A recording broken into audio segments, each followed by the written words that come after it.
our Ivy League schools, they received the biggest donations from the Chinese Communist Party and allowed the CCP officials' families and their children and grandchildren would be able to go to the best schools in the United States. And on the other hand, these donations can go to other institutes, churches, medical institutes, and even Hudson Institutes and hotels, so that they can easily cancel off every single Chinese dissident speech and press conference, just like what has been happened to Miles in the past several decades, in the past several years. So, where do you see the CCP money's infiltration into the United States, and what do you think that all U.S. patriots should do?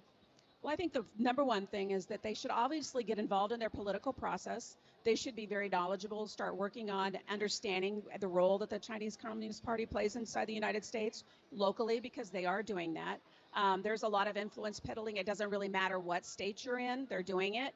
And I think that if they start getting involved on the local level, that means if you find that you're either a district, and sometimes the United States, it's different depending on what state you live in. But for example, many times it's divided up into counties. And so find out who your county chair is. And the GOP, hopefully, they're really a good conservative Republican and not a rhino. But they're actually really good. And then if they are, then reach out to them, because what's happening in a lot of states right now is that, like, for example, in the state of North Dakota, next year in April, we'll have our state convention.